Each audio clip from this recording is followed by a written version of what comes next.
The views and opinions expressed on any program are those of the producers and/or the persons appearing on the program and do not necessarily reflect the views and opinions of FRCMedia, Bristol Community College, or the City of Fall River.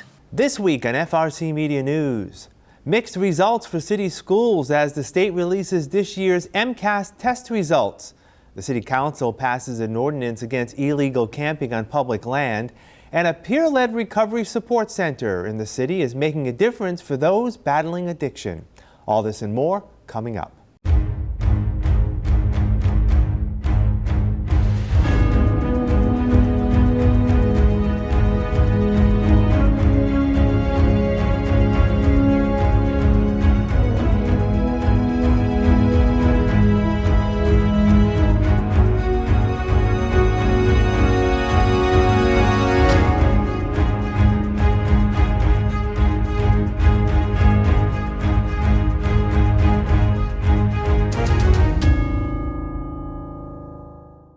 It's Thursday, September 26th, 2024. This is FRCmedia News. I'm Keith Tebow.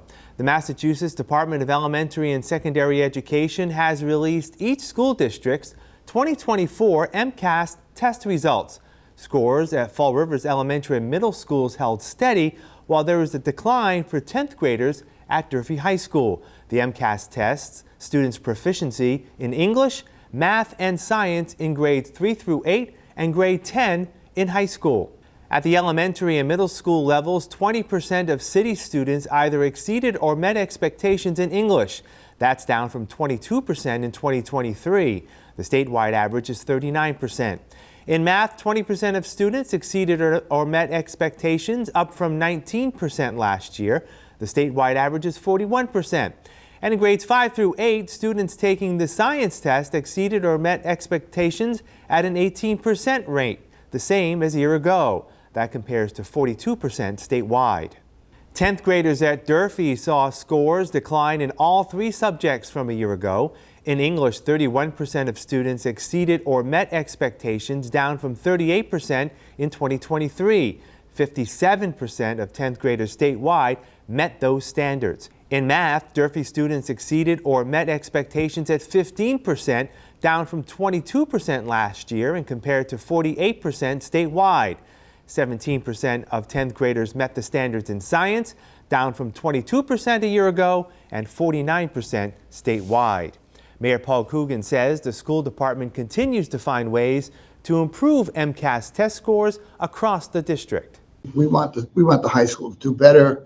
We've invested a lot of money into both the physical plan up there and staff, and it's disappointing when they go down at all. But I do know that the trend statewide was also a decrease across the board.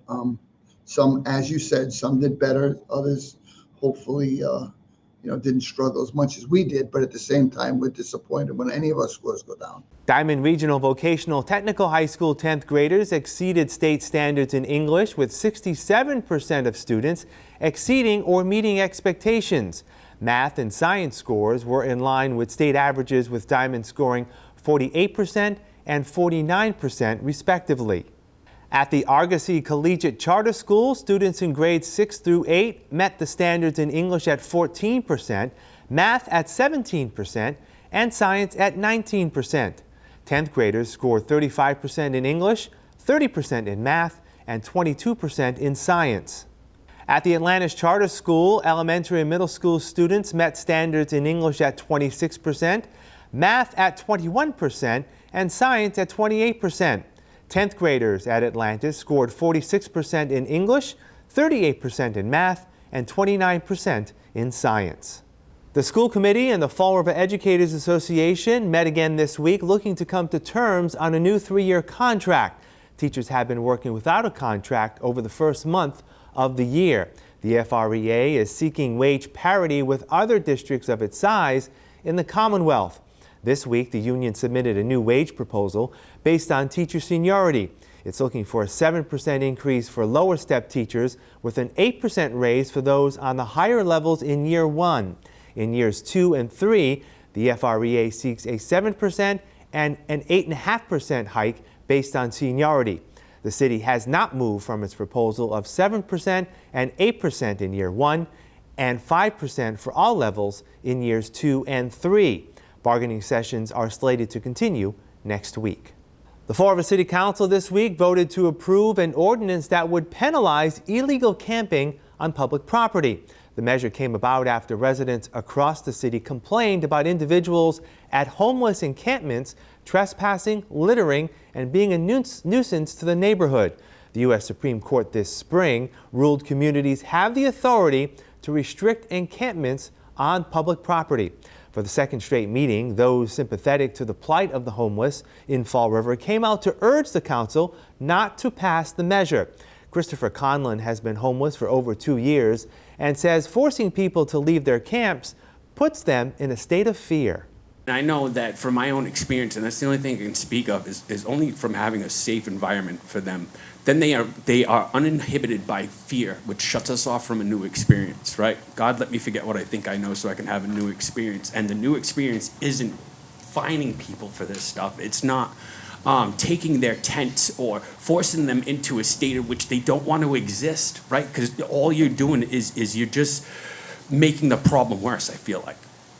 I feel like if we could just, as a community come together, open up our doors a little bit, open up our hearts, and be open to these individuals as I am, right? Talking with them, because they're just people. Everybody is somebody's somebody, and you can't treat people like that. I mean, I wouldn't want to be treated like that, because all I'm going to do is rebel against you if you do that. And that's not going to solve the problem. Solving the problem is making a safer place for them, opening up, building more shelters.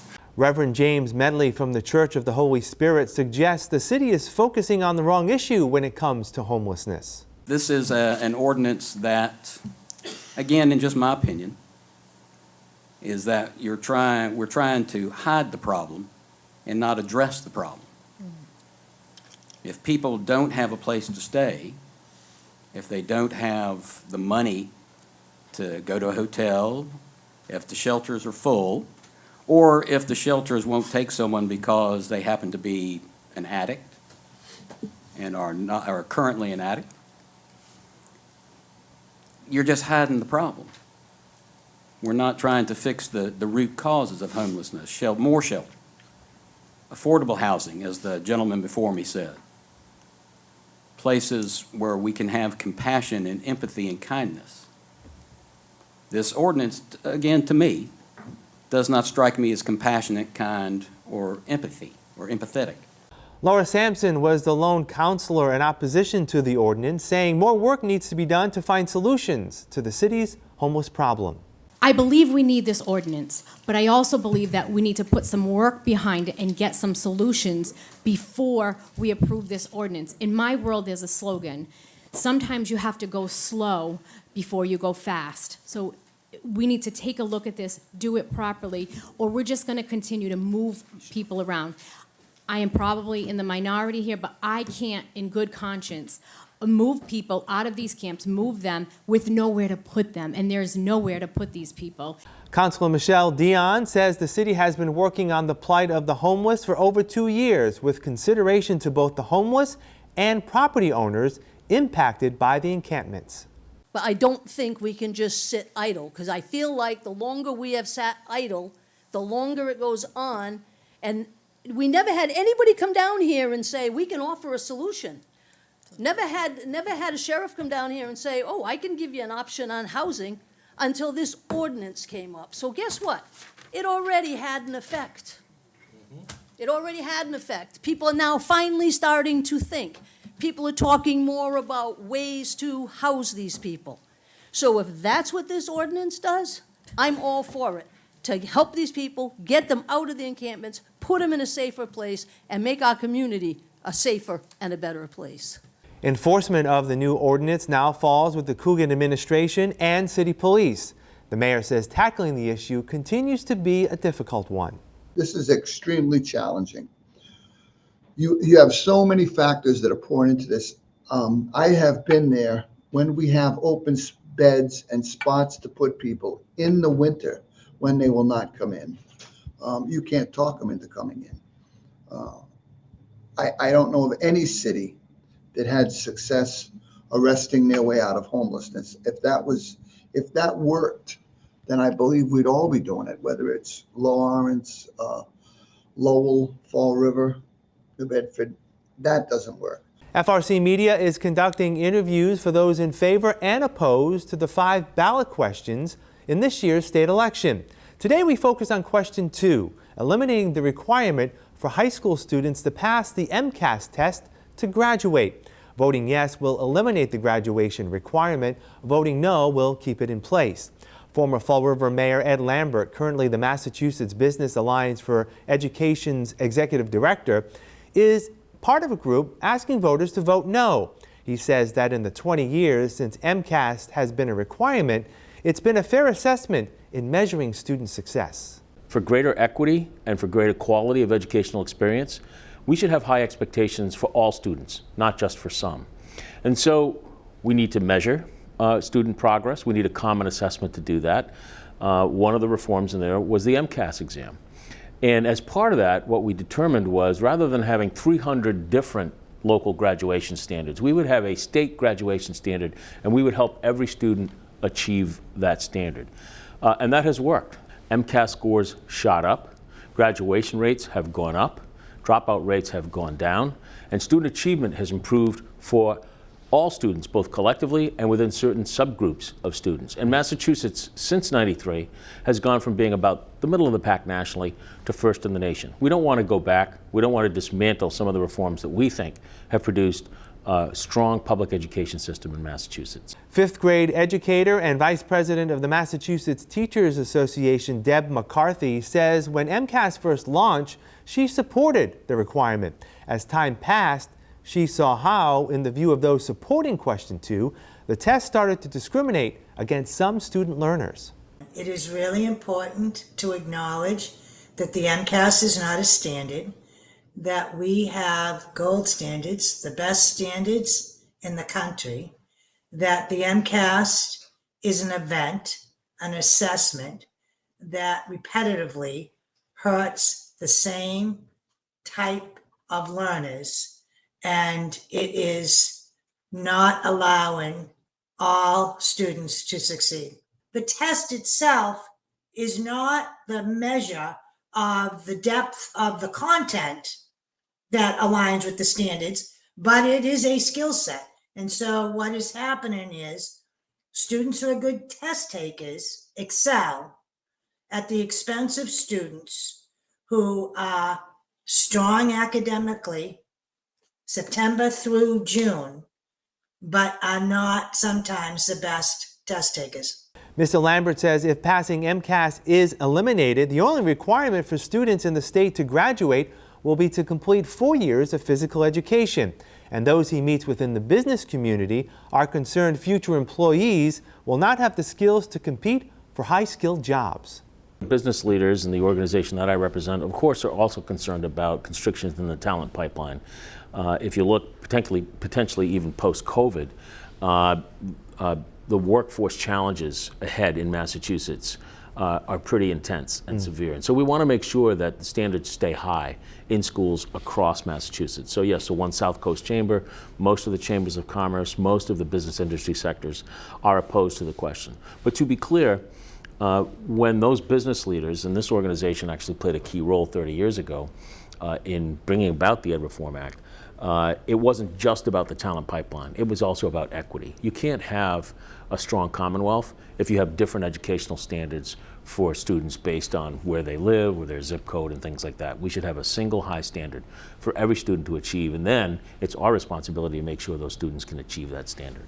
Ms. McCarthy says teachers spend too much time teaching to the test and are limited in their autonomy to provide targeted instructions to ensure students are well-rounded when they graduate. It is the ability to think outside the box, to have great time management skills, to be creative, diligent, articulate communicators, skills that are really important in the 21st century, especially in a global economy. Colleges don't ask for these MCAS scores, and even more telling, the MCAS aren't given at our private schools, and I don't hear businesses saying we don't hire grads from BC High, We don't hire graduate students from the #1 prep school in the country that is here in Massachusetts, where parents will spend more than $250,000 at the end of the 4 years. We don't hear that. So I disagree that passing the MCAS is an indicator of success in the workforce for the 21st century. Some powerful statewide officials have signaled their intention to vote no on question 2, arguing eliminating the requirement creates a deeper disparity between urban and suburban students. Secretary of Education Pat Tutwiler in Massachusetts, a person of color, someone who has been a superintendent and a high school principal, is strongly opposed to this, as is Governor Healy. And what he had said is the kids who will suffer most if this standard is eliminated are the kids who, from economically distressed communities like Lynn, where he was superintendent, for whom we will lower expectations, for whom we will say, well, they just can't get there, they just can't pass it. Statewide, 90% of students pass the MCAS exam on the first try at the 10th grade level. Students have 5 opportunities to pass the exam before they graduate. If for some reason they might be test phobic or they're not able to, there are alternatives to taking the exam. There's a portfolio process where students can appeal and get their diploma that way. So there are a number of ways, and in fact, less than 1% of all students are denied a diploma, about 700 or less. What Secretary Tutwiler says is every one of those students is capable. We need to figure out not to eliminate a standard for 70,000 students a year, but how are we going to address the needs of those 700 to get them across that finish line. The Fall River School Committee and many parents have come out in favor of eliminating the MCAS requirement. Ms. McCarthy says attempts to work with state officials to make changes to MCAS have fallen on deaf ears, necessitating the need for the ballot question. We have had some serious conversations about why the MCAS, with both the governor and the Secretary of Education, is not the assessment tool for the 21st century that allows all learners to thrive. There are some who say, well, it's the fact that it was a ballot question that causes the concerns, but they have not been in their positions, like educators like me, for over a decade, who have been trying legislatively to get this done and had to leave the classroom and had no choice but to force it to a ballot question. So we are more aligned, I think, on the concerns of the test, but there were definitely some differences around the fact of it being a ballot question. Please visit our special Election 2024 website, where you can view complete interviews with the candidates and those favoring and opposing the ballot questions. The Fall River Community Development Agency this week celebrated 50 years of utilizing federal community development block grant money on a number of projects throughout Fall River. We did street and sidewalk replacement. All your new fire trucks in the city, our community development purchased. We do economic development, job creation, and retention. You see the through the Jobs for Fall River program. We do a lot of recreational programs through our CDBG program, and we also do affordable housing. You guys today, again, are in the Flint Senior Center. We also do the Niagara, North End, and Main Street Senior Centers. We do park and playground improvements, and we have police officers that work for us through the LMI policing program.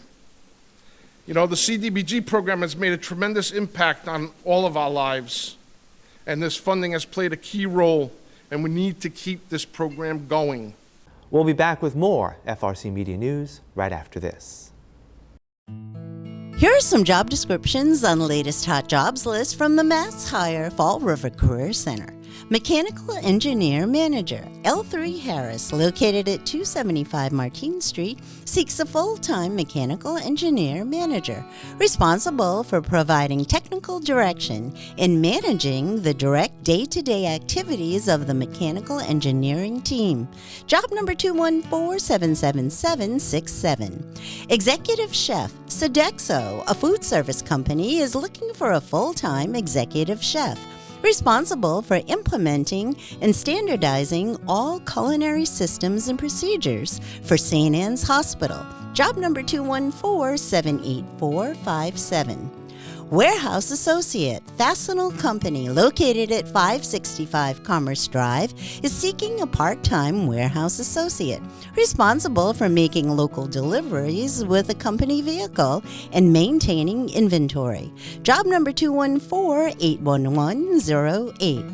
Operations Assistant Manager, Dollar Tree, located at 152 Orswell Street, is looking for a full-time Operations Assistant Manager.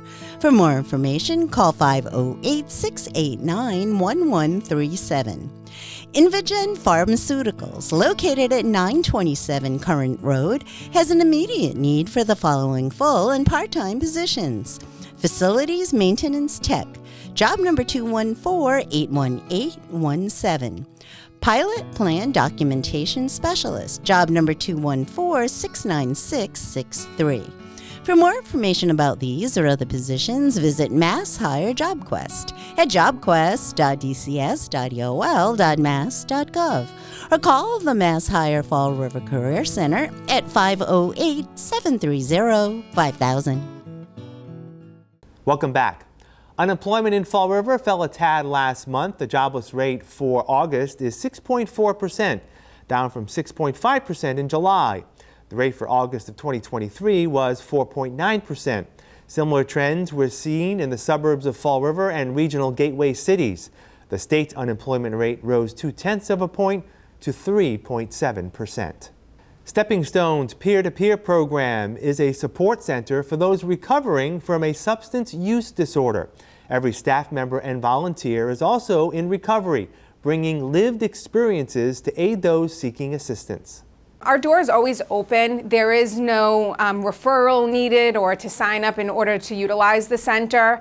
The only requirements is that you're over 18 and that you're in recovery or seeking recovery from a substance use disorder is really the only requirements to utilize us.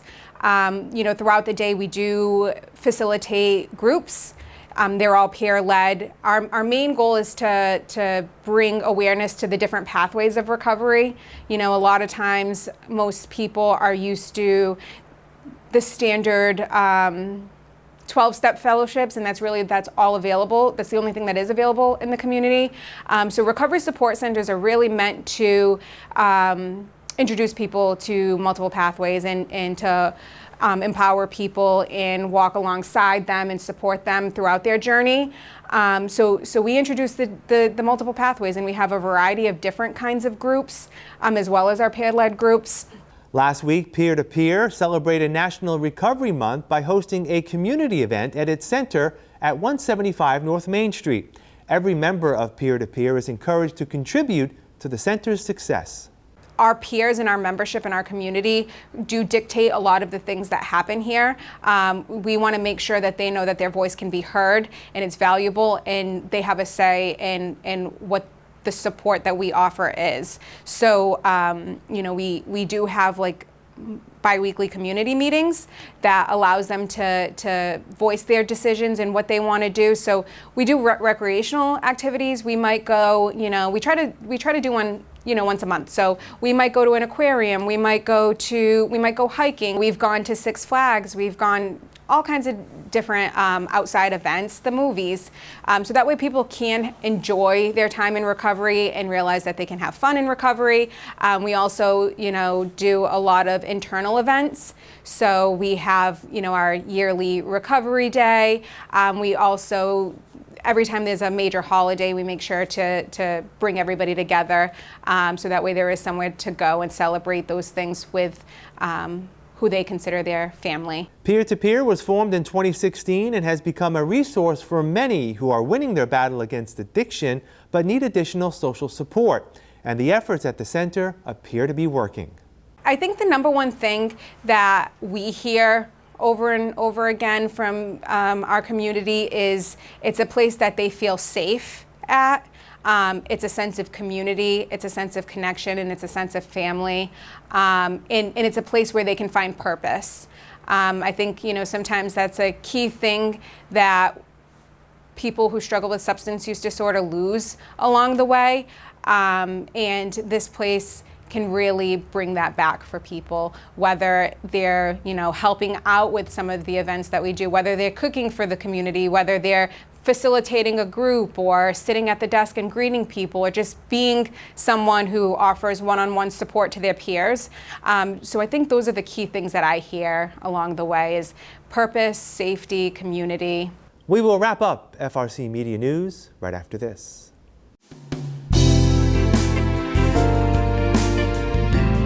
Welcome to Hot Dogs and Cool Cats. Today we have Connor. Connor is 2.5-year-old domestic short-haired male.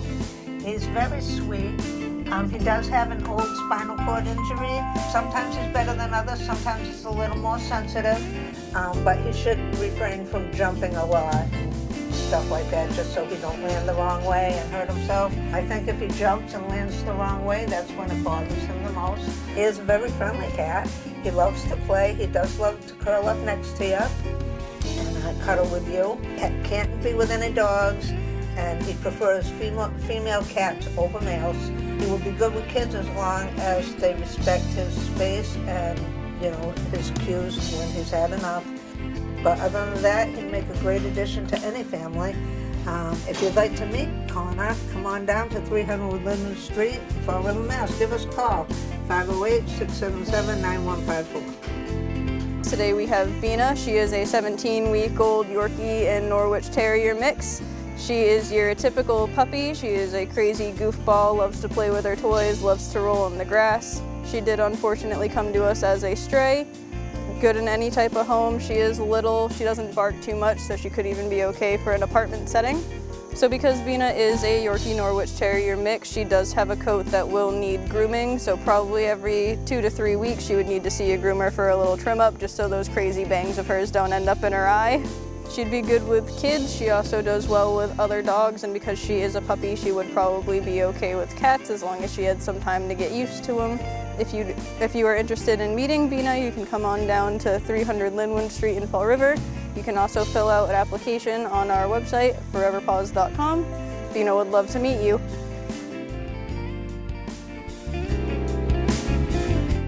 That's all for this edition of FRC Media News. Please visit our website, frmedia.org, for all the latest news and local information. FRC Media News airs Thursdays at 6 p.m. and Fridays at 5:30 p.m. For all of us here at FRC Media News, I'm Keith Tebow. Have a fantastic weekend, and we'll see you next Thursday.